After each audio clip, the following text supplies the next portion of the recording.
Welcome to the Christian Concept Sunday School channel, where we are sharing our lessons each week from the International Standard Commentary, and we go through the Bible. This week's lesson is focused in the Old Testament book of Isaiah, chapter 52, verses 7 through 12. I'm your host, Dr. Christie Solomon. Let's start with 7 facts about the book of Isaiah. Fact 1.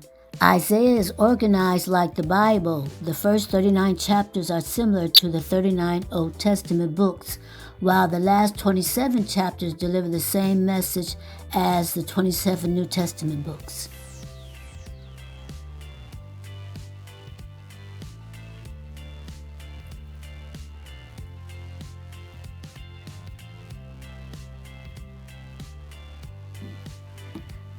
Fact number 2. The book of Isaiah spans the time of 4 kings that ruled over Israel, and those kings were Uzziah, Jotham, Ahaz, and Hezekiah.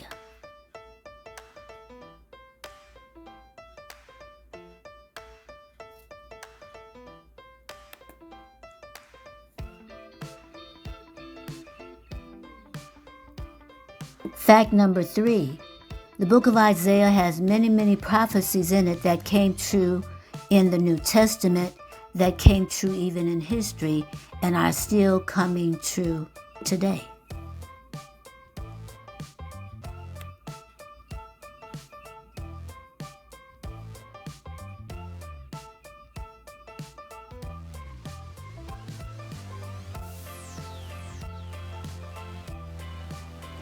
Fact number 4. Isaiah contains 5 main themes. 1. The glory and greatness of God.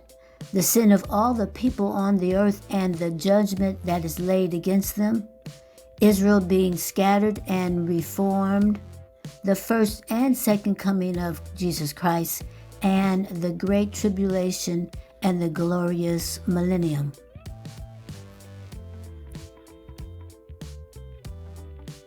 Fact number 5. The prophet Isaiah was the only one to predict the virgin birth of Jesus Christ, as well as his dual nature, being both man and divine holy God.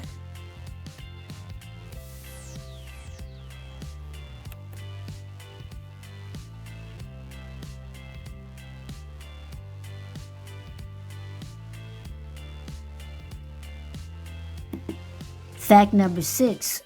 On 3 separate occasions, the exhortations can be found that shares that salvation in God is the way.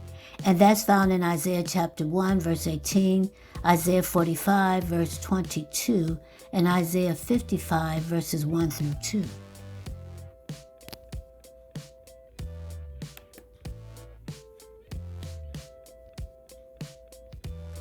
And I trust you knew this fact number 7, that the name Isaiah means the Lord is salvation.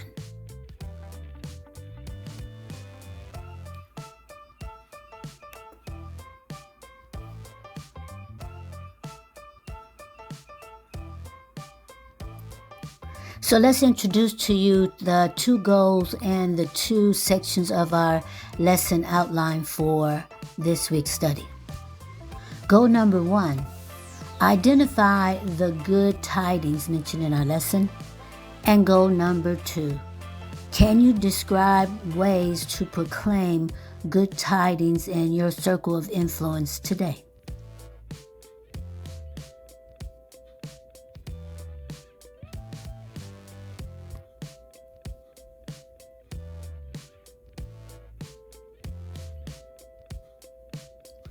The first section of our outline is entitled A Call to Rejoice, and it covers verses 7 through 10 of chapter 52.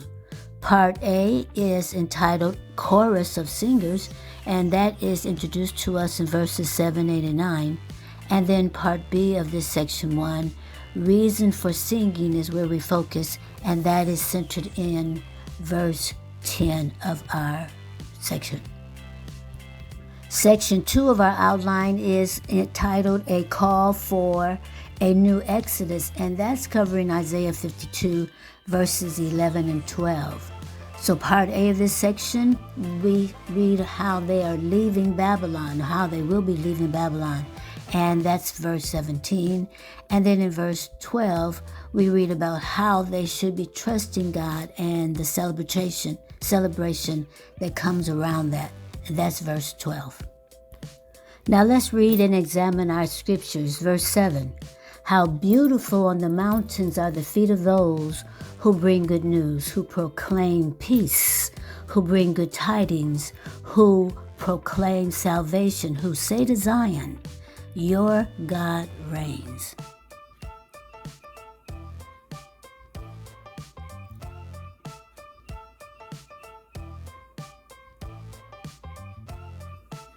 So Paul quoted this verse in Romans chapter 10, verse 15, as part of his discussion about the relationship between preaching and faith.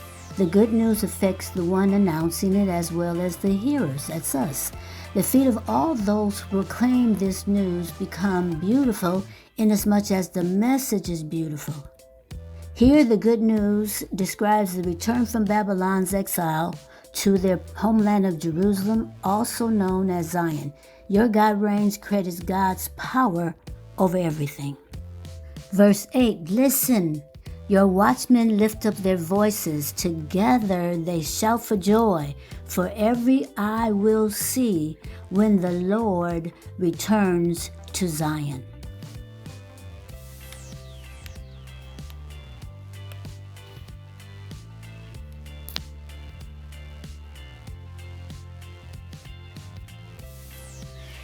Instead of the usual prophetic warnings, this message shared news of celebrations and a new era of redemption. The people of Israel would be able to witness God's work for them with their own eyes, and that means in Hebrew, as is translated, eye to eye.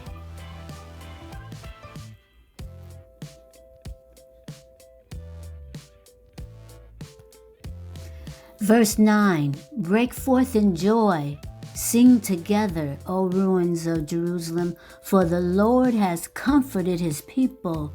He has redeemed Jerusalem.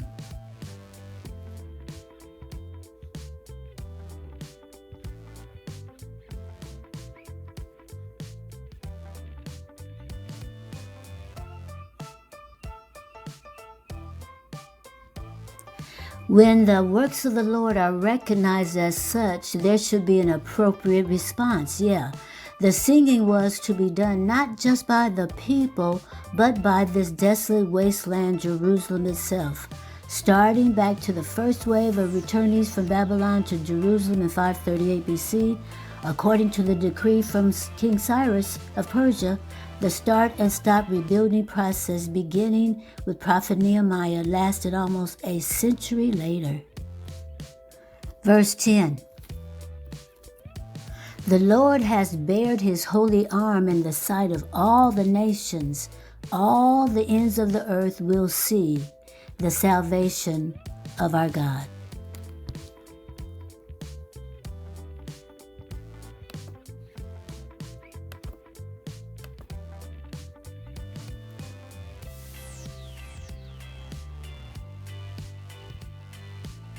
This image of God making bare his holy arm is an anthropomorphism, literary term there, that is a description of giving something that's really not human, and in this verse is God, something that is ascribed to human characteristics and human features.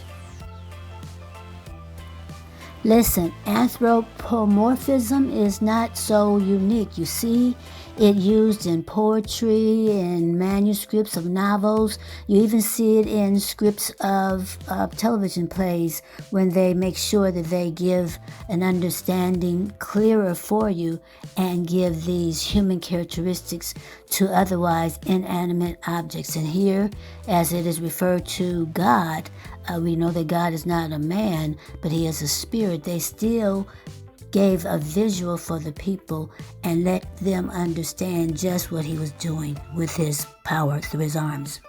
Verse 11, depart, go out from there. Touch no unclean thing. Come out from it. Purify yourselves, you who carry the vessels of the Lord.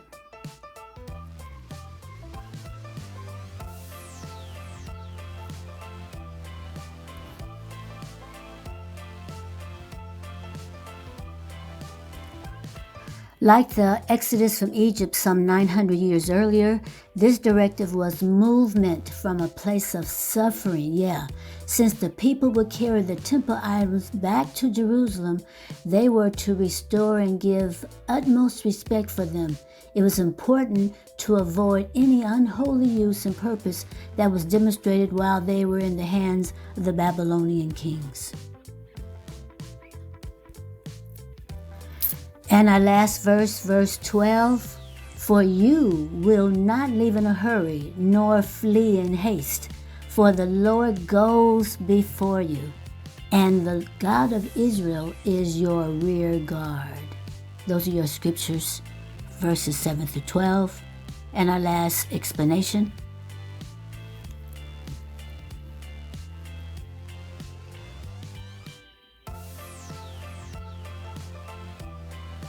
So, my brothers and sisters, this exodus was different from their departure in Egypt centuries before. First, they had a homeland.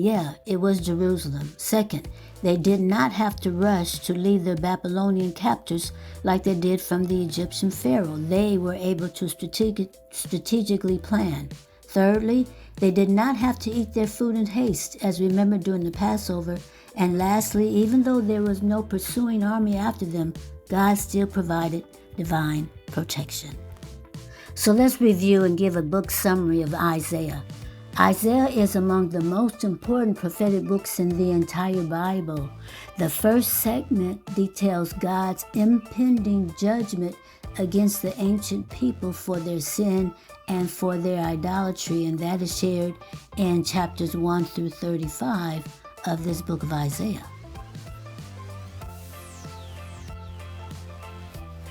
The second part of the book of Isaiah briefly explains the failed assault on Jerusalem during the rule of King Hezekiah, and you can read about that in Isaiah chapters 36 all the way down to Isaiah chapter 39.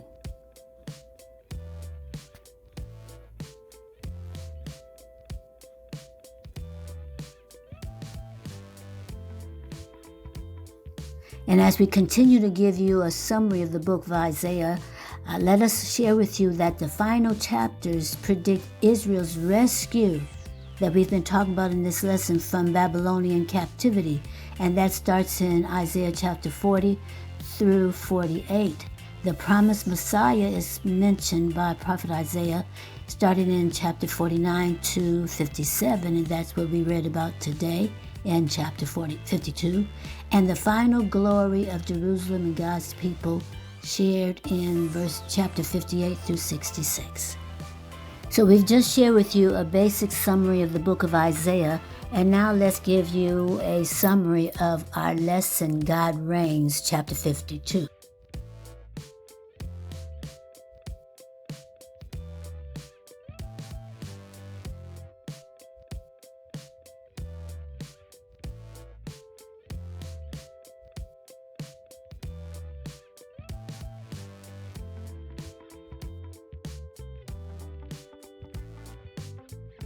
Before we close, may I remind you that this is an ancient text. Isaiah was written around the 6th and 7th century BC. But I want to know if any of this text resonates with you in your spirit. Can you empathize with the people of Israel at that time? Is there anything that you can relate to? So I've given you a few questions for thought. Number one, what does this text tell us or you about God? 2, can we take this text as a promise to us in any way in this 21st century? And then 3, has there been a time or instance you desired or prayed for liberation? Again, I'm Dr. Christie Solomon. If you like us, give us a thumbs up, Share this video with your friends and family. Leave us a comment, and until we study with you again, may the peace and promises of God meet you and your family at your door.